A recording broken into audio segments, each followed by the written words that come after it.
오늘 본문에 보면 뼈 얘기가 굉장히 많이 나옵니다. 그죠? 근데 11절에 이렇게 되어 있습니다. 또 내게 이르시되 인자야 이 뼈들은 이스라엘 온 족속이라. 그들이 이르기를 우리의 뼈들이 말랐고 우리의 소망이 없어졌으니 우리는 다 멸절되었다 하느니라 라고 되어 있습니다. 여기 보니까 우리의 뼈들이 말랐고 우리의 소망이 없어졌다 라고 되어 있습니다. 그러니까 이것이 지금 이 시대를 얘기하고 있고 우리 사람들한테 얘기를 하고 있거든요. 제가 한 번은 설문조사를 한 거를 제가 봤는데 왜 살아가냐? 라는 질문에 1위가 죽지 못해서 산다. 그게 1위입니다. 그거 충분히 이해합니다. 처음에는 어떤 의욕을 가지고요 뭘 해보려고 합니다.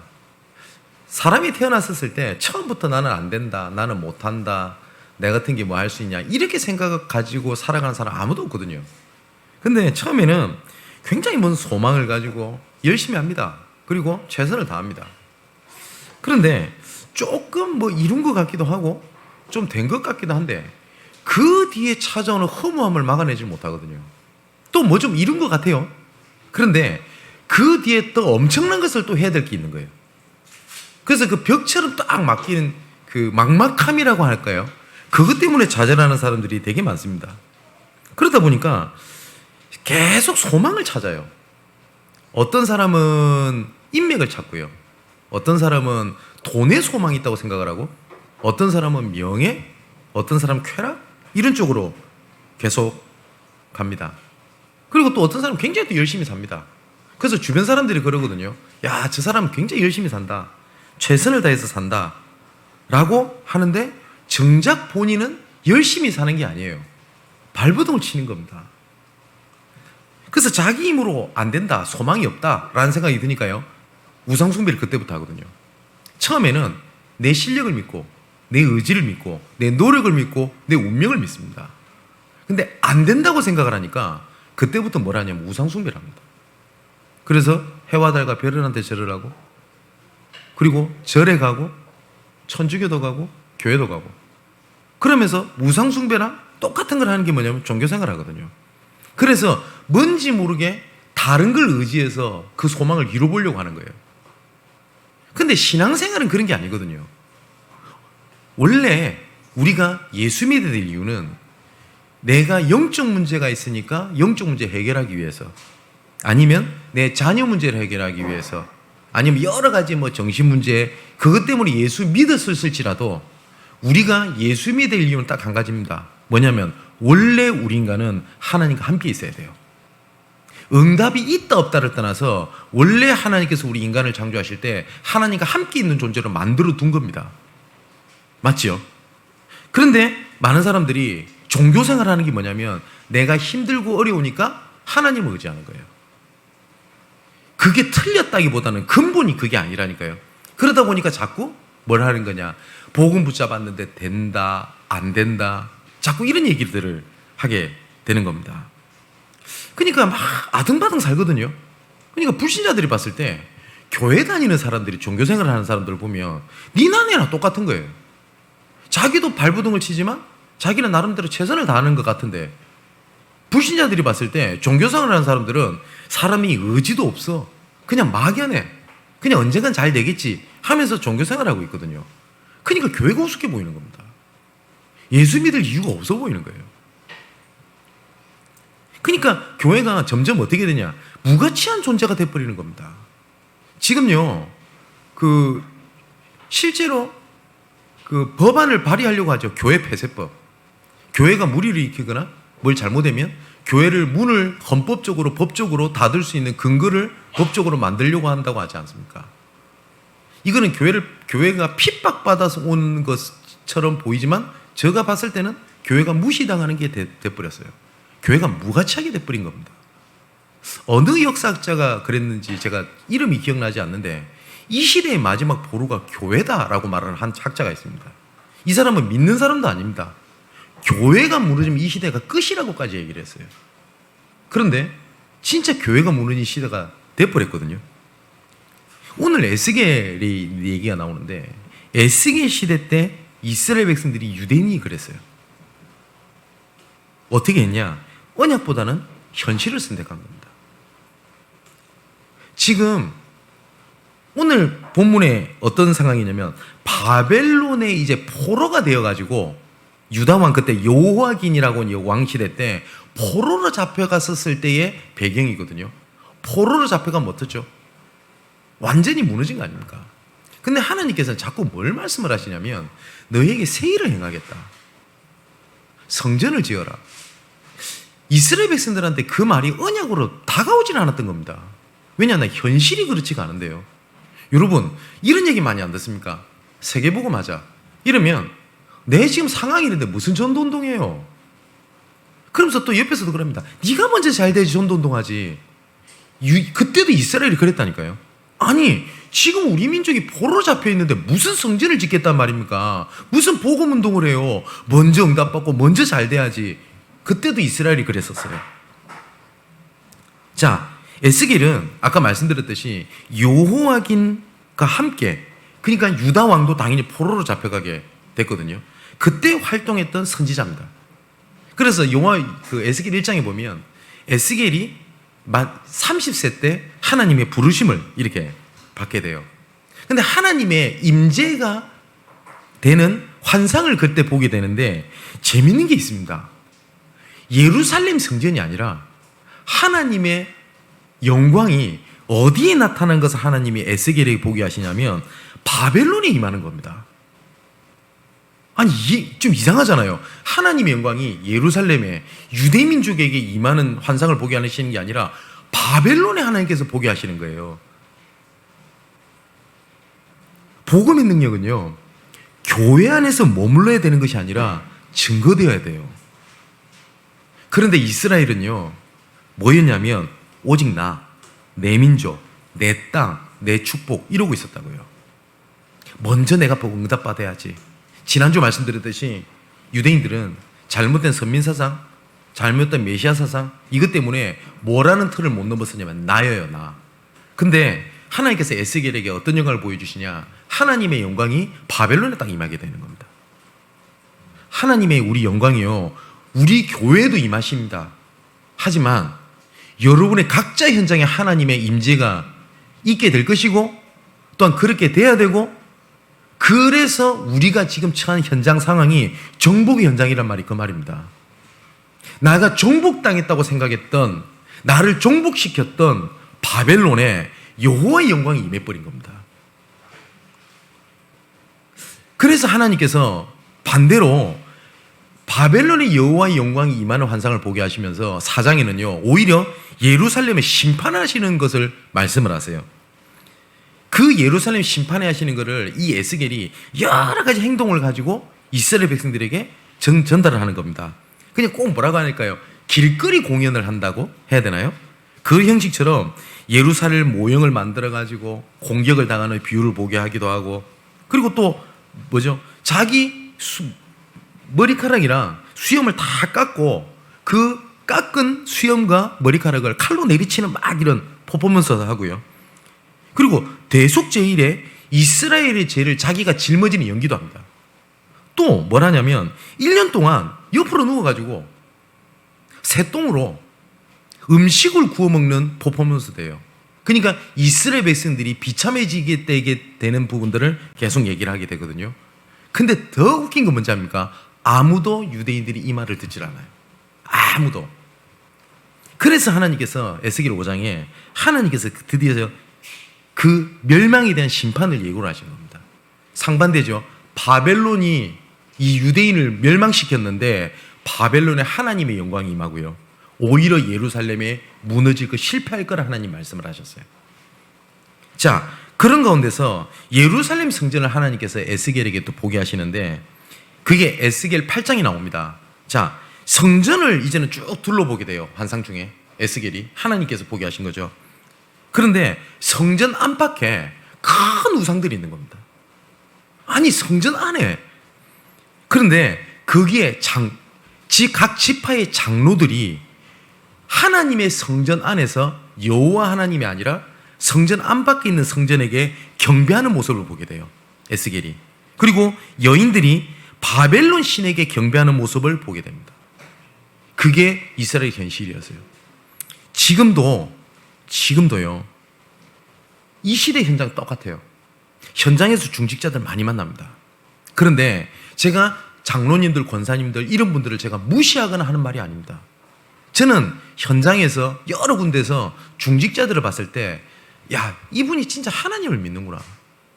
이분을 통해서 이분과 하나님이 함께 하시는구나 라는 중직자는 저는 거의 못 봤어요. 얼마 전에 제가 웃긴 얘기를 들었습니다. 장로님이십니다. 근데 본인한테 여러 가지 어려움이 온 거예요. 그러면 어떻게 해야 되는 게 맞죠? 욥처럼 나를 단련된 후에야 주께서 나를 증거같이 하시겠다. 이게 믿음이죠. 근데 이 장로님이 이런 얘기를 하셨답니다. 내가 아버지 묘자를 잘못했나? 그래서 가족들한테 얘기를 했대요. 아버지 묘자를 좀 옮겨야 되겠다고. 장로님이. 여러분 어떤 생각이 드십니까? 에스겔 시대 때 그랬었어요. 그런데 하나님께서는 그때 여호와의 영광이 예루살렘 성전을 떠나가는 모습을 에스겔이 보게 됩니다. 더 이상 하나님께서 예루살렘 성전에게 희망을 두시질 않으신 거예요. 이쯤 되면 이스라엘이 완전히 멸망해야 되잖아요. 근데 에스겔 11장에 보면 하나님께서는 그래도요 자기 백성들을 끝까지 포기하지 않으시고 끝까지 돌아가게 하시고 나중에는 여호와의 영광이 예루살렘 성전에 다시 임하게 되게 하시겠다고 약속을 하세요. 제가 매번 말씀드리죠. 이스라엘이 하나님을 떠나고 우상숭배해서 멸망당하고 포로가 당했어요. 예, 맞아요. 그럼에도 불구하고 하나님께서는 끝까지 책임지신다. 그게 복음이라고 말씀을 드렸죠. 근데 많은 사람들이 내가 하나님 앞에 범죄해서 언약을 놓쳐서 이런갑다. 예, 맞아요. 근데 다 본 게 아니에요. 이름에도 불구하고 하나님은 끝까지 나를 책임지시고 이끄신다. 그게 복음입니다. 그래서 혹시 언약 놓친 자들이 있다. 혹시 내가 안 된다라는 생각이 드시는 분이 있다. 괜찮습니다. 그래서 우리는 그리스도가 필요합니다. 그래서 하나님 은혜가 필요합니다. 또 하나님께서는요. 이 말씀을 하시고 난 다음에 그 이후에 에스겔에서는 이방 민족을 하나님께서 꾸짖고 그리고 바벨론 멸망을 예언하십니다. 그리고 나중에 하나님께서 이스라엘 백성이랑 하나님의 백성이랑 맺은 언약들 약속들 있죠. 그것을 다시 상기시켜 주십니다. 그게 33장부터 나와요. 에스겔에게 하나님께서 이렇게 말씀을 하시거든요. 새로운 다윗을 세우겠다. 그걸 누구냐면 그리스도를 얘기합니다. 메시아를 보내겠다. 다시 말하면 다윗이라고 하면 이스라엘 백성들에게는요 어마어마한 상징적인 왕입니다. 지금도 이스라엘에 보면 육각형 별이 있죠. 이걸 보고 다윗의 별 이렇게 부릅니다. 이 다윗의 영향이 엄청났습니다. 그러니까 이 이스라엘 백성들에게는요 환상 속에 선군이 있었던 거예요. 자기들한테. 뭐냐면 다윗입니다. 그죠? 이런 다윗과 같은 왕이 있었다면 우리가 이렇게 되지 않았을 것인데 이거였거든요. 근데 하나님께서 이거를 비유해서 이렇게 말씀하시는 거예요. 내가 새로운 다윗을 세우겠다. 그리고 새 이스라엘을 세우겠다. 근데 이 유대인들은요, 이스라엘 백성들은 자꾸 과거를 예상하거든요. 다윗과 같은 왕이 있었다면, 우리가 그렇게 하지 않았더라면, 그렇게만 했었더라면. 근데 하나님께서는 계속 말씀하시는 게 뭐냐면, 과거에 네가 이랬지, 네가 이래서 멸망당하는 거야 라고 책망을 하는 것이 아니고 새 일을 행하겠다. 그리고 새 이스라엘을 세우겠다 라고 말씀을 하신 겁니다. 그게 36장까지의 내용입니다. 그 말씀을 하시고 난 다음에 오늘 본문에 마른 뼈들이 살아나는 현장을 보게 하세요. 그리고 38장에 들어가면 곡이라고 하는 왕을 비유를 하시면서 이 열방을 무너뜨리고 열방을 향한 하나님의 소망을 말씀하시고 난 다음에 드디어 40장부터 이제 마지막 결론입니다. 뭐냐? 내가 새 성전을 세울 거다. 아까 말씀드렸죠. 에스겔이 하나님의 영광이 떠나는 모습을 봤잖아요. 근데 하나님께서는 새 성전을 짓고 새 성전에 하나님께서 다시 돌아오는 모습을 보게 하시고요. 성전에서 제사에 대한 규정을 새로 세우시고 그리고 나중에 이 성전이 올바르게 회복되었을 때 우리가 잘 아는 에스겔 47장에 그 성전 문지방에서 말씀이 흘러가는데 물이 흘러나오는데 흘러들어가는 곳곳마다 뭐가 되겠다고요? 다 살아나게 될 거다. 그래서 47장 48장에는 그래서 새 땅으로 하나님께서 인도하게 되실 거다. 이게 에스겔 전체에 대한 내용입니다. 자, 에스겔 읽으실 때 좀 도움이 되시라고 말씀을 드렸거든요. 자, 그렇다면 아까 말씀드렸던 것처럼 여호와의 영광이 바벨론에 임했거든요. 근데 유대인들이 이렇게 생각을 한 겁니다. 우리가 이 성전 꼭 지켜야 돼. 내가 이것 꼭 이루어야 되고, 이것 꼭 내가 축복받아야 되고, 내가 이 자리에서 뭘 이루어야 돼. 근데 하나님의 영광은 바벨론에 있었어요. 우리가 이런 생각이 들 수 있을 거예요. 정복당하고 안 된다고 생각하는 그거 있죠. 거기에 하나님의 계획과 하나님의 임재와 하나님의 영광이 있습니다. 그래서 우린 정복의 현장이라고 했었을 때 우리가 뭘 이루는 미래의 모습도 맞지만 뭐냐? 지금 바벨론 포로 있는 그 현장에 여호와의 영광이 임재를 했다니까요. 그래서 내가 처한 이 상황이 정복의 현장입니다. 그러려면 반드시 세 가지를 꼭 봐야 돼요. 가장 첫 번째는 뭐냐면 에스겔 1장 3절에 보니까 갈대아 땅 그발 강가에서 여호와의 말씀이 부시 아들 제사장 나 에스겔에게 특별히 임하고 여호와의 권능이 내 위에 있다 라고 되어 있거든요. 여기 그발강이라고 되어 있는데 이게 갈대아 지역에 있었던 강입니다. 근데 이 바벨론에게 포로로 잡혀가지고 거주했던 지역이 어디냐면 그발강 근처예요. 근데 시편 137편 1절을 보니까 이렇게 다 그 시편에 예언이 되어 있거든요. 우리가 바벨론의 여러 강변 거기에 앉아서 시온을 기억하며 울었도다 라고 되어 있어요. 그러니까 바벨론 시대 때 그 강에서 울면서 기도했던 그 강을 얘기하거든요. 그게 그발강입니다. 그러니까 유대인들이 포로로 정착을 해서 평소에 하나님 앞에 엎드리고 회개하고 기억하며 울었던 장소가 그 장소였습니다. 근데 에스겔에게 정복의 현장이 어디였냐면 그발강이었어요. 근데 이 그발강이라고 하는 거는 두 가지 의미가 있죠. 상처의 의미이기도 합니다. 왜냐? 나라를 잃고 왕을 잃고 모든 걸 잃고 포로가 돼서 정착됐던 곳이 어디냐? 그발강이에요. 근데 언약의 사람한테는요, 그 그발강이 정복의 현장이 성취된 그 현장이었어요. 내가 언약을 내가 놓쳤을 때는 내 가문의 현장이 나에게 정복당한 현장이었는데 내가 하나님의 영광을 보게 됐었을 때는 그게 그발강의 정복의 현장이 되는 겁니다. 에스겔에게는 그 그발강의 은혜가 연결되었던 거예요. 이때 중요한 게 있습니다. 그발강에서는 그때 남은 자 에스겔을 뿐만 아니라 그때 남은 자 렘넌트들이 그발 강가에서 하나님 앞에 눈물로 울부짖었던 그 장소 그곳이었어요. 근데 이 응답이요, 그 그발강에서 하나님의 영광이 임하게 되거든요. 그러니까 그때 복음의 능력이 에스겔이 임하게 되는 겁니다. 사랑하는 성도 여러분, 오늘 이 자리가 그리고 여러분들이 처한 그 현장이 그발강이 되시기를 주님의 이름으로 축원을 드립니다. 이 그발강에서 하나님의 영광의 임재를 보게 되잖아요. 근데 에스겔서를 보며 계속 에스겔이 고백하는 장면이 나옵니다. 그 그발강 얘기를 해요. 에스겔 3장 23절에 보니까 내가 일어나 들로 나가니 여호와의 영광이 거기에 머물렀는데 내가 전에 그발강가에서 보던 영광과 같은지라 라고 돼 있어요. 그때 하나님 보셨던 은혜, 그것 때문에 자기가 그걸 똑같이 보고 엎드렸다라고 돼 있어요. 다른 현장에서도. 또 10장 15절에 보니까 그룹들이 올라가니, 이 그룹은 영어 그룹이 아닙니다. 천사를 얘기합니다. 이 천사들이 올라가니 그들은 내가 그발강가에서 보던 생물이라. 그러니까 그발강가에서 봤던 영적인 체험, 복음의 능력을 얘기를 합니다. 또 20절에 보니까 그것은 내가 그발강가에서 보던 이스라엘 하나님 아래에 있던 생물이다. 또 22절에는 10장 22절에 그 얼굴의 형상은 내가 그발강가에서 보던 얼굴이며 그 모양과 그 몸도 그러하며 라고 되어 있죠. 계속 뭘 얘기하냐? 그발강가에서 하나님 주셨던 은혜, 그 하나님의 영광, 하나님의 임재에 대한 얘기를 계속 얘기를 해요. 근데 그 그발강은 제가 두 가지 의미가 있다고 했죠. 이스라엘의 상처의 장소기도 하고요. 맞죠?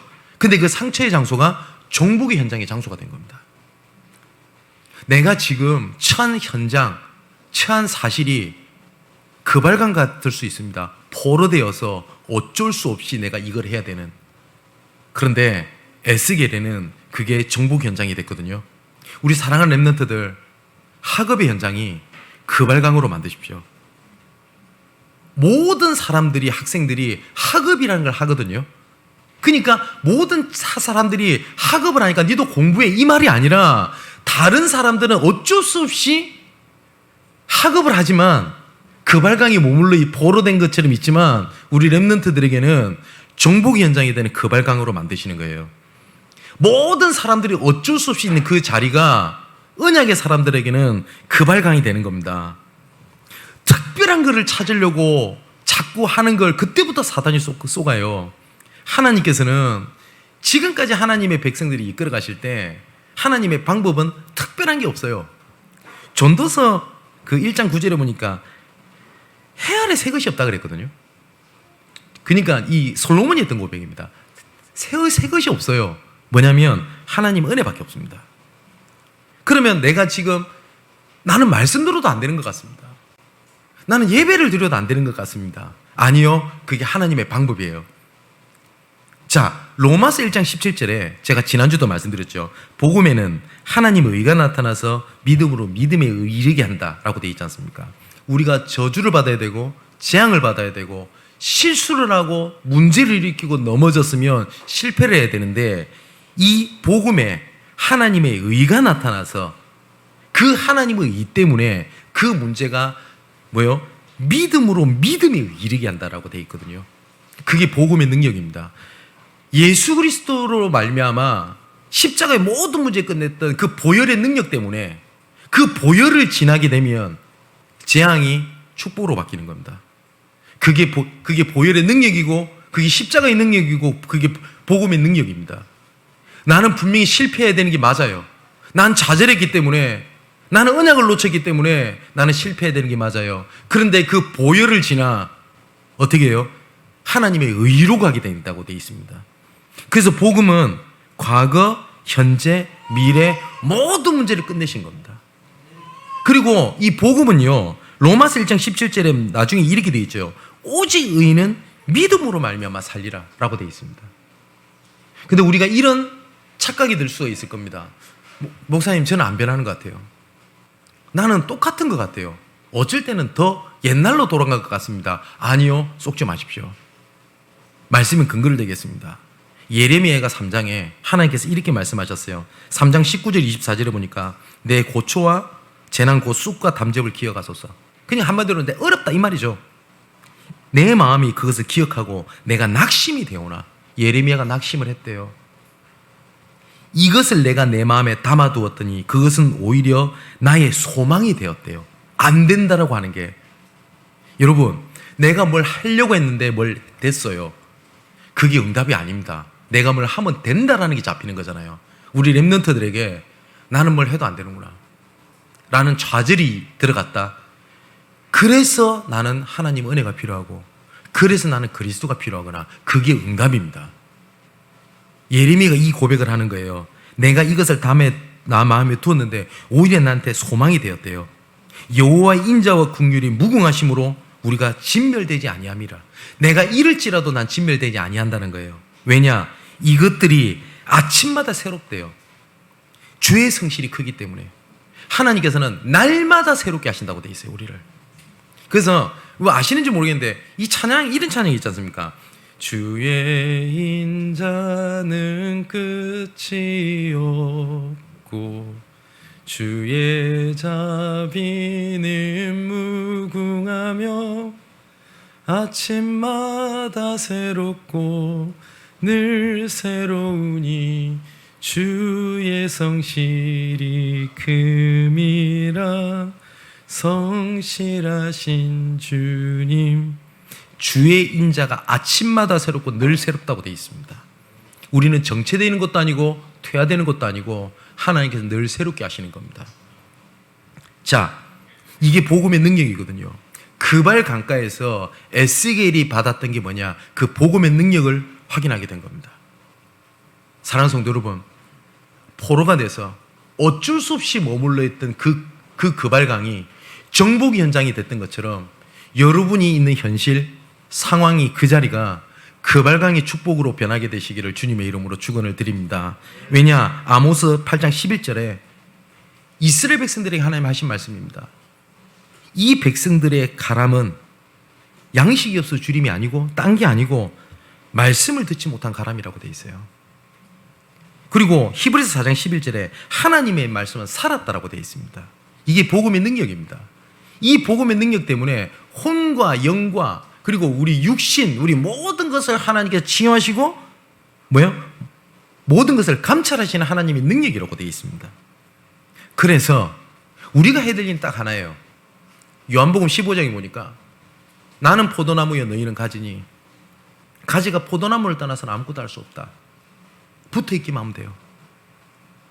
내가 넘어졌다. 괜찮아요. 언약 속에 있으면 돼요. 언젠가는 그 가지는 열매를 맺게 돼 있다고 되어 있거든요. 요한복음 15장 16절에 더 감사한 얘기가 나옵니다. 예수님께서 이렇게 직접 말씀하셨습니다. 너희가 나를 택한 것이 아니요 내가 너희를 택하여 세웠대요. 네가 잘해서 했던 것이 아니라 내가 너를 붙잡고 있어. 이렇게 말씀을 하신 겁니다. 자, 첫 번째가 우리 세 가지를 기억해야 되는데 가장 첫 번째, 나의 거발강을 찾아내라. 그게 복음의 능력을 확인하는 겁니다. 두 번째는 성령으로 역사하시는 하나님의 능력이 있습니다. 오늘 본문에 말씀을 대어내라 했었을 때 이 마른 뼈가 살아났다라고 되어 있거든요. 말씀을 대언하여 생기를 불어넣어라 이랬을 때 큰 군대가 됐다라고 되어 있습니다. 그래서 우리가 두 번째 붙잡아야 될 것이 뭐냐면 성령으로 역사하시는 하나님의 말씀의 능력입니다.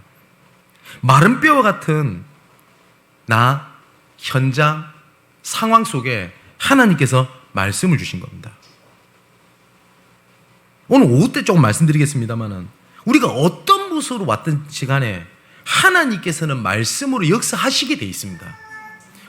제가 오후에 좀 말씀드리겠지만 우리가 말씀을 붙잡아야 한다. 말씀을 이렇게 붙잡아라. 저렇게 붙잡아라. 말씀을 이렇게 나눠라. 다 좋은데 그보다 근본은 뭔지 아세요? 말씀의 자리에 있다는 그 자체가 응답입니다. 내가 이 자리에 있다는 자체가 은혜고 응답입니다. 아니 목사님 저는 이 자리에 앉아있어도 아무것도 안 되는데요. 아니요. 하나님은 그냥 두시지 않아요. 자, 하나님께서 에스겔이 이렇게 질문합니다. 이 뼈들이 능히 살겠냐? 에스겔이 묻습니다. 하나님께서. 근데 만일에 에스겔이 살릴 수 있습니다. 하면 됩니다. 이거는 교만입니다. 그리고 오만입니다. 이게 되겠어요? 이런 게 살겠어요? 그건 불신앙입니다. 하나님께서 동일하게 묻습니다. 마른 뼈와 같은 너의 영적 상태, 마른 뼈와 같은 어떤 가문과 가정의 상태, 너 업의 현장, 너 지역 현장 살 수 있겠냐? 라고 물어본 겁니다. 하나님께서 안 되는 것 같습니다. 나는 안 되는 것 같습니다. 우리 남편은 안 되는 것 같습니다. 안 변하는 것 같습니다. 불신앙입니다. 하면 됩니다. 오만이고 교만입니다. 그때 에스겔이 하나님께 이렇게 고백합니다. 주 여호와께서 하십니다. 이 말은 뭐예요? 여호와 하나님 손에 있다라는 거예요. 하나님 절대 주권입니다. 그때 하나님께서 4절에 이렇게 말씀하시죠. 오늘 본문에 너희 마른 뼈들아 여호와의 말씀을 들을지어다 라고 돼 있어요. 마른 뼈와 같은 곳에 여호와의 말씀이 들어가게 되거든요. 그랬더니 어떻게 되죠? 마른 뼈가 살아나게 되는 겁니다.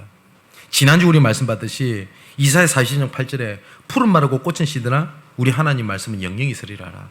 그리고 31절에는 오직 여호와를 앙망하는 자는 새 힘을 얻으리니 독수리가 날개치며 올라간 것 같을 것이요 다른 박제라 해도 곤비하지 아니하겠고 걸어가도 피곤치 아니하리로다. 그게 말씀의 능력입니다.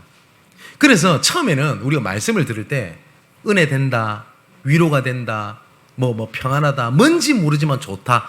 이 과정을 거치다가 어느 날 내한테 들리는 말씀이 있습니다. 어느 날 이게 계속 반복해서 들리네. 내한테 마음에 담기는 거 있죠.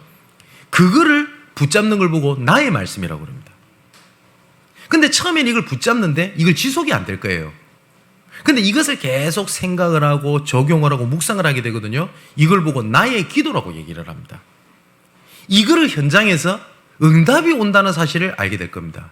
그럼 거기에 대한 응답에 따라 미션이 주어질 거거든요. 그걸 보고 나의 전도라고 합니다. 자, 에스겔에게 하나님께 보여주신 환상이 그거였습니다. 마른 뼈와 같은 현장에 마른 뼈들아 말씀을 들을지어다 라고 얘기를 합니다. 이 시간 곳곳마다 말씀이 임하게 되시기를 주님의 이름으로 축원을 드립니다. 자, 마지막 세 번째입니다. 이제 하나님께서 또 말씀을 하십니다. 뭘 말씀을 하시냐?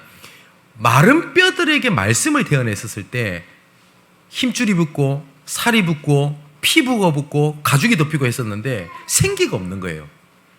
그래서 하나님께서 이렇게 또 말씀하시는 겁니다. 5절에 내가 생기를 너희에게 들어가게 하리니 너희가 살아나리라.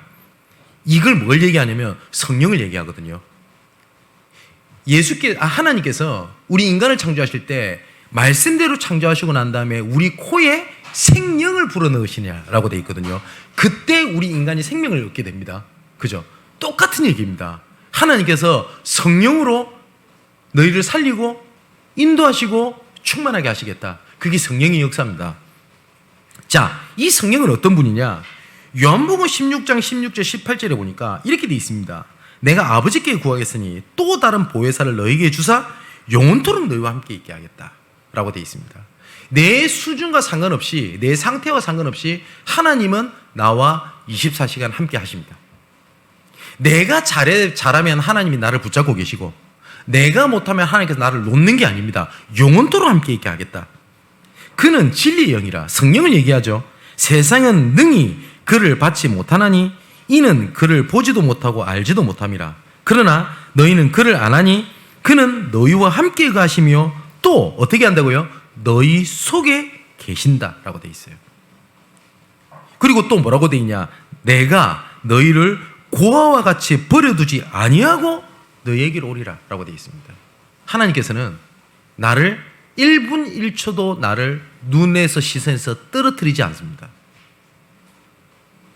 그게 성령입니다. 내가 혹시 좌절했을지라도 하나님은 나와 함께 계십니다.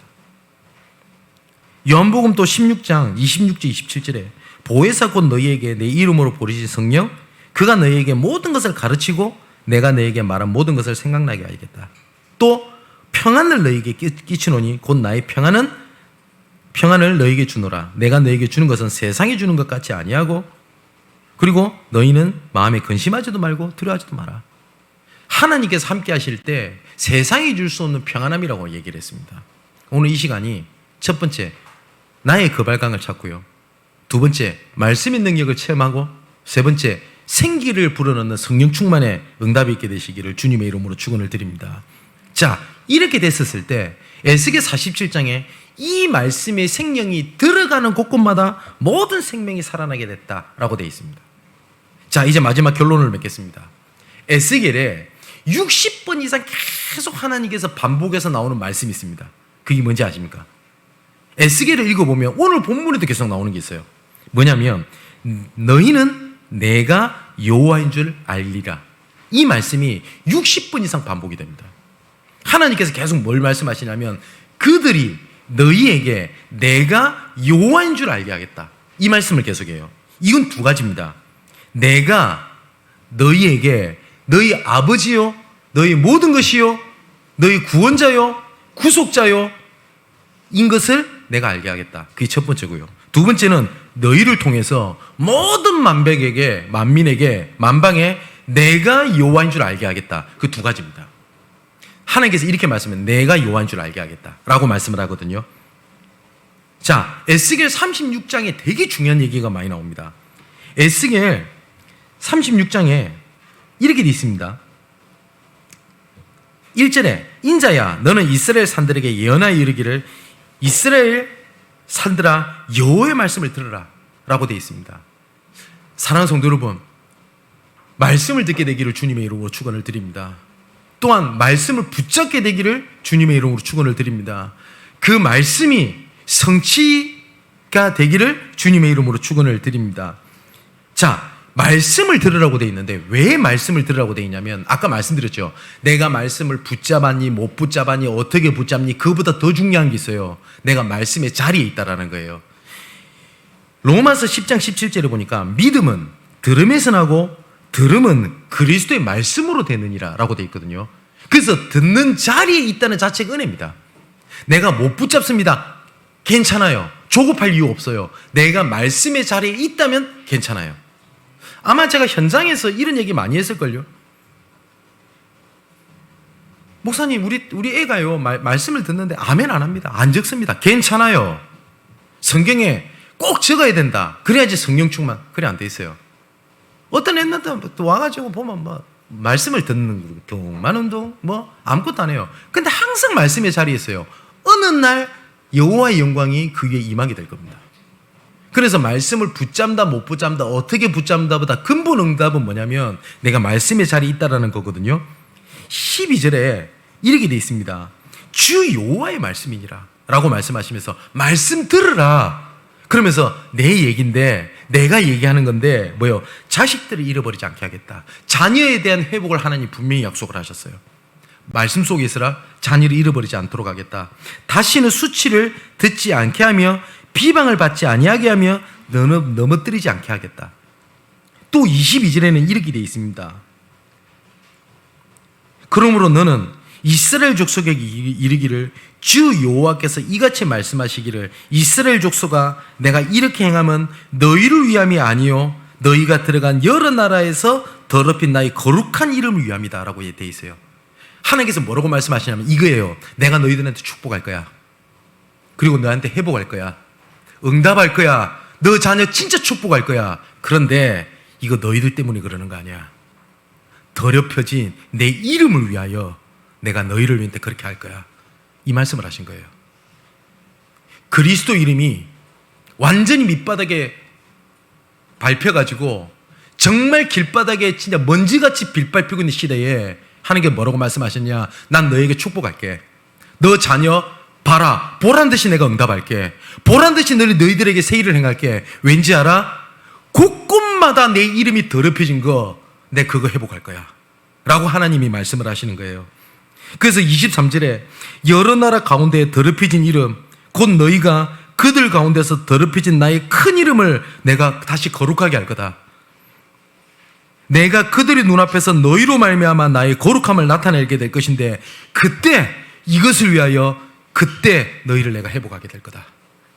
24절에 이렇게 되어 있습니다. 내가 너희를 여러 나라 가운데서 인도해내고 여러 민족 가운데서 모아 데리고 고국 땅에 들어가게 하겠다. 그 이유는 딱 한 가지. 너희가 잘한 게 아니야. 너희를 위한 게 아니야. 뭐요? 나의 이름을 위하여. 시편 23편에도 나옵니다. 나의 이름을 위하여 원수들 앞에 상을 베푸시겠다고 되어 있습니다. 하나님께서 내 이름을 위하여. 우리가 잘하는 말이죠. 내 이름 걸고 그렇게. 그죠? 그리고 내 오늘부터 성을 바꾼다 이런 말을 하지 않습니까? 그 정도 단호할 때 하는 말이죠. 하나님께서 이렇게 말씀하신 게 내 이름을 걸고 이 일 때문에 26절에 보니까 내가 새 영을 너희 속에 두고 새 마음을 너희에게 주겠다. 그리고 27절에도 내 영을 너희 속에 두겠다. 28절에는 너희가 내 백성이 되고 나는 네 하나님이 되는 증거를 보이겠다. 왠지 아냐? 더럽혀진 내 거룩한 이름을 회복하기 위해서. 32절에 이렇게 되어 있습니다. 주 여호와의 말씀이니라.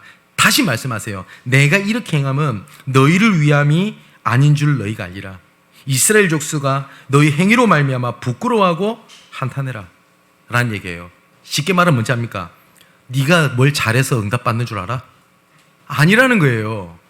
근데 우리는 이렇게 생각을 하잖아요. 내가 그렇게 언약을 붙잡았더니 내가 이렇게 응답을 받았고 내가 이렇게 헌신했더니 응답을 받았고 또 듣는 사람은 그렇게 듣습니다. 야, 저 사람 저렇게 헌신했더니 하나님이 저렇게 축복하셨구나. 완전히 착각을 하는 거예요. 하나님께서 이렇게 말씀하시는 겁니다.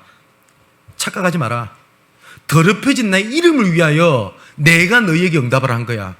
너희들을 오히려 부끄러워해라. 그 말입니다. 무슨 말이죠? 내가 하겠다예요. 제가 저번에 말씀드렸죠. 헬라어에 문법이 있을 거 아닙니까? 영어 문법이 있는 것처럼. 그래서 에고 에이미 문법이라는 게 있습니다.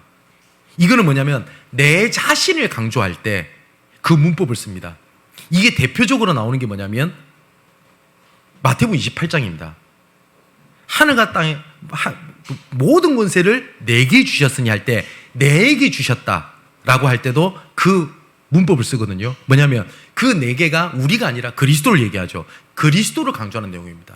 오늘 본문에도 똑같은 문법이에요. 뭐냐면 내가 하겠다. 내가 더럽힌 이름을 내가 하겠다. 그래서 너희들 때문에 그런 게 아니야. 너희들이 뭘 잘해서 그런 게 아니야. 내 이름을 위하여 너희에게 응답을 하시겠다. 이렇게 말씀하신 겁니다. 그게 복음의 능력입니다. 사랑하는 성도 여러분, 저는 목사입니다. 근데 제가 하나님 앞에 할 수 있는 게 없어요. 항상 드는 생각이 있어요. 내가 하나님을 기쁘게 해드릴 수 있는 게 아무것도 없어요. 저는 완전하지가 않거든요. 근데 하나님은 완전하신 하나님입니다. 그래서 완전하신 하나님과 아닌 말로 어깨를 나란히 하려면 우리가 완전해야 돼요. 근데 우리는 완전할 수 없어요. 근데 하나님은 아까 로마서 1장 17절 얘기했죠. 우리 불완전함이 그리스도 보혈을 지날 때 의롭게 완전하게 되는 겁니다. 하나님께서 우리와 함께 계시는 그리스도, 우리 속에 역사하는 보혈의 능력을 보시면서 하나님께서는 우리를 완전하다고 말씀을 하시는 겁니다. 그래서 세 가지를 기억하시는 겁니다. 첫 번째, 복음의 능력을 회복하는 그 발강이 지금 있는 우리 현장입니다. 그리고 말씀의 능력의 자리에 있는 것이 우리 은혜입니다. 이때 하나님께서 세 번째로 주시는 게 있습니다. 생기를 불어넣어라. 성령 충만의 역사입니다. 정말 에스겔에게 받았던, 에스겔이 누렸던 그 응답이 여러분들에게 동일하게 임하게 되기를 주님의 이름으로 축원을 드립니다. 기도하겠습니다. 아버지 하나님, 포로되어서 정착해서 울부짖었던 그 그발강이 에스겔에게 정복의 현장이었습니다. 우리가 눈물을 짓고 안 된다고 포기하고 외면했던 그 현장이 그발강의 복음의 능력이 회복되는 언약의 현장이 되게 하여 주시옵소서. 우리가 이 자리에 있고 인터넷으로 모바일로 말씀 속에 있는 게 은혜입니다. 말씀의 능력이 이 시간 임하여 마른 뼈와 같은 내 심령, 마른 뼈와 같은 내 가정, 가문, 내 자녀, 내 지역, 시대에 마른 뼈가 살아나는 은혜를 허락하여 주시옵소서. 이 말씀이 대언해졌을 때 생기가 불어넣었던 것처럼 말씀 붙잡는 이 시간 성령의 충만함을 갑절로 이 시간 임하여 주시옵소서. 이 성령의 충만함으로 마른 뼈가 큰 군대가 됐던 것처럼 하나님, 마른 뼈 같은 저희들이, 좌절했던 저희들이, 안 된다고 포기했던 저희들이 여호와의 큰 군대로 세워지게 하여 주시옵소서. 마른 뼈와 같은 내 현장, 내 상황이 여호와의 영광을 나타내는 군대가 되게 하여 주옵소서. 살아계신 예수 그리스도 이름으로 기도하옵나이다. 아멘. 자, 우리